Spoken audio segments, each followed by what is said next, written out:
Oke semuanya, Assalamualaikum warahmatullahi wabarakatuh. Shalom, Om Swastiastu, Namo Buddhaya, dan salam kebajikan bagi kita semuanya. Oke semuanya, izinkan saya punya nama, saya perkenalkan diri, saya Rizky Caramadani. Saya merupakan mahasiswa Prodi Manajemen Sumber Daya Manusia Aparatur, yaitu dengan NPM 23200111055. Dengan tugas, yaitu tugas statistika terapan. Tugas ini dibuat untuk memenuhi mata kuliah tersebut yang dimana dengan dosen pengampu Ibu Dian Indiani SPD MM, yaitu dengan judul tugas akhir saya untuk memenuhi tugas ujian akhir semester, yaitu pengaruh ulasan produk terhadap keputusan pembelian produk di fashion di aplikasi Shopee, yang dimana sampel yang saya ambil yaitu merupakan mahasiswa kelas A Prodi MSDMA angkatan 2023 Politeknik Selang Jakarta. Oke, di sini kita akan menjelaskan lebih lanjut bahwasanya saya mengambil sampel berjumlah 30 orang yang nantinya akan diuji degree freedom-nya dikurang 2, yaitu senilai 28 orang. Oke, sebelum memperjelaskan lebih lanjut, saya di sini akan menjelaskan yaitu uji validitas, yaitu pada uji prahipotesis. Dasar pengambilan keputusan pada uji validitas yaitu 1. Jika nilai R hitung lebih besar dari nilai R tabel maka dinyatakan valid, dan jika nilai R hitung lebih kecil dari nilai R tabel maka dinyatakan tidak valid. Atau dapat dilihat dari nilai 1, yaitu nilai sig totalnya lebih kecil dari 0,05 maka dinyatakan valid, dan yang kedua yaitu nilai sig totalnya lebih besar di 0,05 maka dinyatakan tidak valid. Nah, untuk membaca nilai R tabel maka diperlukan table Pearson correlation sesuai dengan rumus Pearson, yaitu mencari degree of freedom. Maka kita memerlukan sampel dikurang 2, yaitu sampel yang saya ambil yaitu 30 orang dengan degree of freedom yang saya dapatkan yaitu berjumlah 28 sampel. Nah, pada tingkat signifikansi untuk uji dua arah yaitu 0,05, di sini dirumuskan pada nilai Pearson correlation-nya pada angka 28 sesuai dengan degree of freedom kita yaitu 0,3610. Oke, selanjutnya kita akan menguji validitas variabel. Sebelum menjelaskan lebih lanjut, saya akan mengajak teman-teman untuk membuka SPSS. Nah, di sini sudah saya atur lebih lanjut terkait SPSS. Pada X1 hingga X4 merupakan pernyataan dan sekaligus pertanyaan, sehingga memunculkan suatu total pada ulasan produk yang kita ubah menjadi scale bukan nominal ya teman-teman. Lalu selanjutnya pada tabel pernyataan Y yaitu variabel Y yaitu Y1 hingga Y4, sehingga memutuskan suatu nilai total yang dimana keputusan pembelian dijadikan nilai scale. Untuk mencari nilai uji validitas yaitu kita akan membuat membuka analyze, lalu kita akan klik correlate dan kita klik bivariate.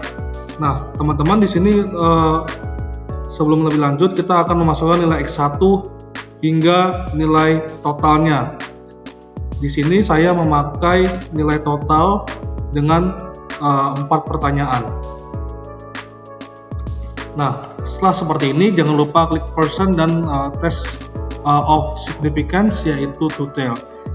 Lalu klik OK dan selanjutnya akan keluar nilai correlation yang dimana kita bisa merumuskan bahwasanya pada nilai uji validitas pada variabel X dari ketiga pernyataan yang ada nilai Pearson correlation R hitung lebih besar dari nilai R tabel. Untuk nilai sig totalnya yaitu nilai 0,05-nya itu harus sesuai dengan nilai R tabel yang kita cari tadi yaitu sejumlah nilai 0,3610. Sehingga demikian pada kotak yang ditabeli atau dilingkari warna merah dinyatakan valid, dan yang dilingkari warna biru dinyatakan tidak valid. Karena apa? Karena tidak memenuhi sesuai nilai R tabel yaitu 0,3610 atau lebih kecil daripada nilai 0,361. Begitupun sebaliknya, pada variabel Y kita akan mencari sesuai dengan variabel X tadi. Teman-teman klik analyze, lalu klik correlate dan klik bivariate dan klik reset, lalu selanjutnya memasukkan nilai Y1 hingga Y4-nya. Nah, kita masukkan satu persatu. lalu selanjutnya nilai keputusan pemilihan atau nilai total, lalu total, percent, dan klik OK.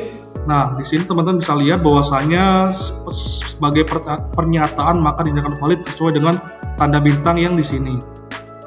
Oke, untuk penjelasan lebih lanjutnya kita akan membaca, yaitu dari keempat pernyataan yang ada, nilai percent correlation-nya atau nilai R hitung lebih besar dari nilai R tabel. Untuk nilai totalnya atau nilai 0,05, nilai R hitung kita kan tadi kan udah mencari tuh senilai 0,3610, maka dinyatakan maka dari pernyataan tersebut melebihi daripada angka 0,3610. Dengan demikian keempat item tersebut dinyatakan valid, teman-teman.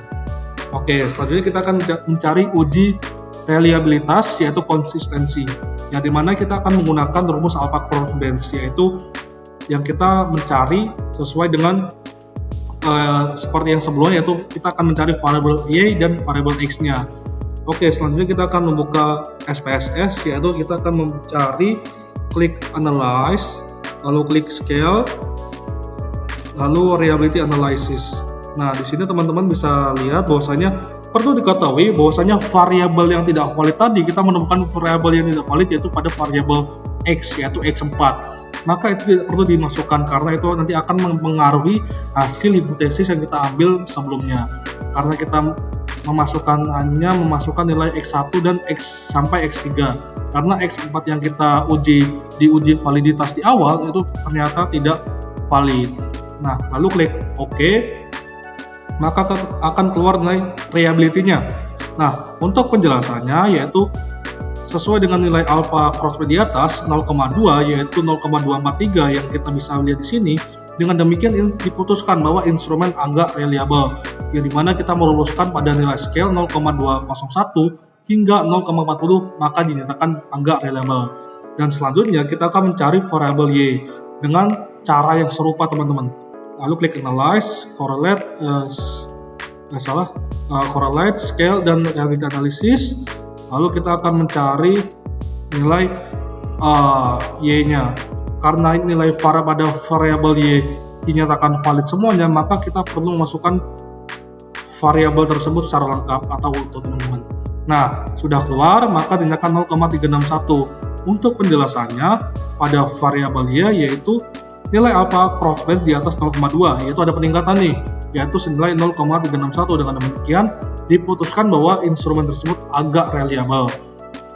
Nah, selanjutnya pada uji normalitas kita akan menguji apakah selebaran data yang di atas kita uji, kita hitung tersebut berdistribusi normal atau tidak, dengan syarat nilai sig totalnya harus lebih besar dari nilai 0,5 untuk dinyatakan berdistribusi normal.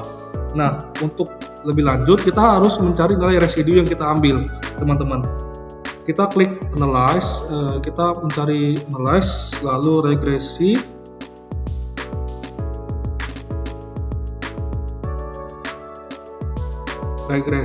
lalu klik linear. Kita memasukkan nilai. Nah, di sini ada keterangan nilai keterangan independent dan dependent. Independent adalah variabel yang merdeka atau variabel yang mempengaruhi, sedangkan variabel dependent merupakan variabel yang dipengaruhi. Dan perlu diketahui variabel yang merdeka itu adalah variabel x. Independent karena dia yang mempengaruhi, dan dependent yang dipengaruhi adalah keputusan pemilihan. Nah, untuk itu kita mencet save. Dan jangan lupa klik residual unstandardized.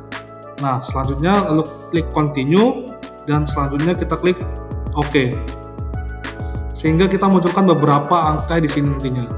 Nah, setelah lebih lanjut, kita kan sudah menemukan nilai residual unstandardized yang dimana kita menemukan nilai residu nantinya.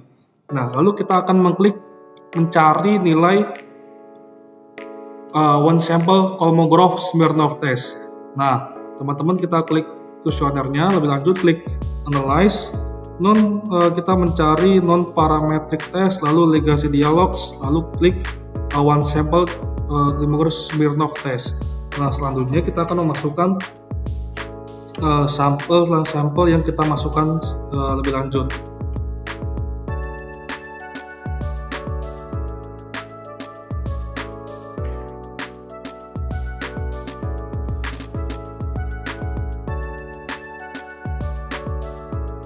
Nah, yang dimasukkan dari nilai one Kolmogorov Smirnov test yaitu nilai unstandarized yang kita udah cari di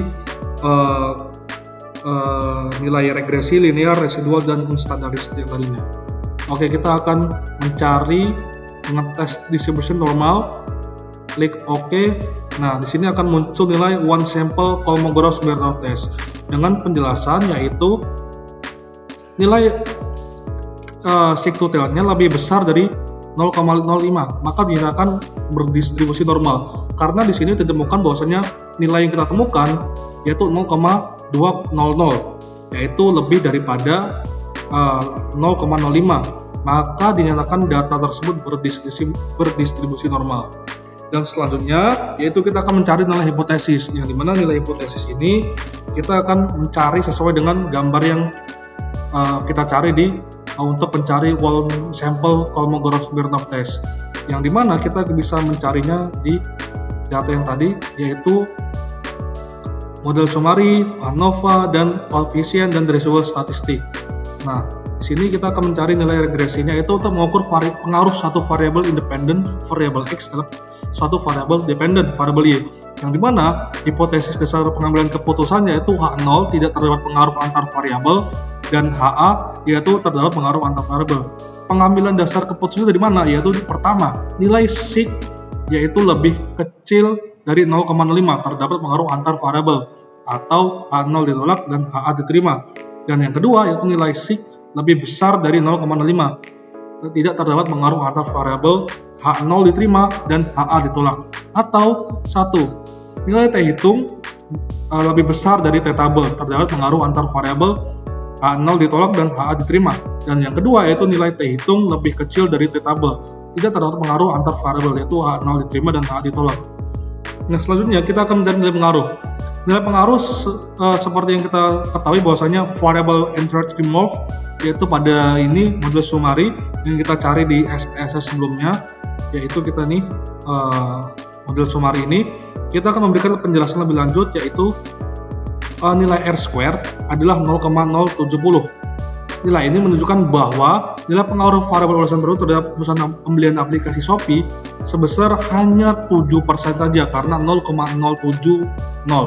Sedangkan 93% keputusan pembelian aplikasi Shopee dipengaruhi oleh variabel lain, yang dimana bisa kita awang-awang bahwasanya tidak ada pengaruh nih.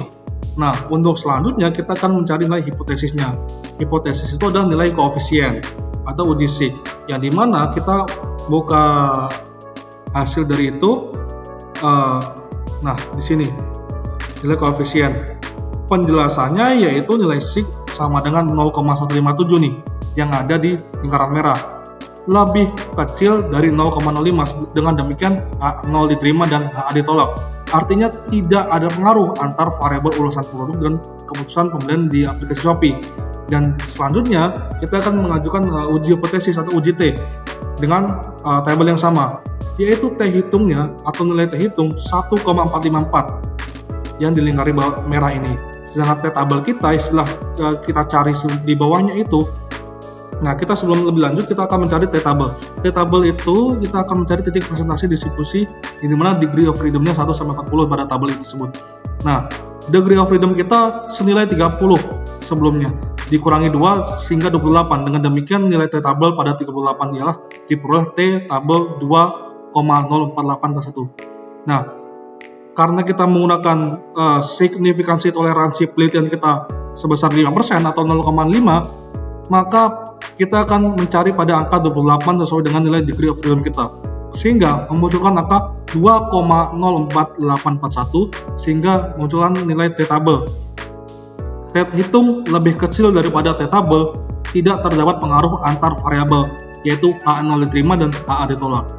Dan selanjutnya kita akan mencari persamaan regresi, yang dimana persamaan regresi dengan tabel yang sama yaitu tabel koefisien, yaitu di mana penjelasannya Y sama dengan 9,245 plus 0,247X, yang dimana penjelasannya 9,245 adalah angka konstanta. Angka ini memiliki arti bahwa jika tidak ada ulasan produk variabel X, maka keputusan pembelian pada aplikasi Shopee pada variabel Y adalah 9,245. Sedangkan 0,274 adalah angka koefisiensi regresi.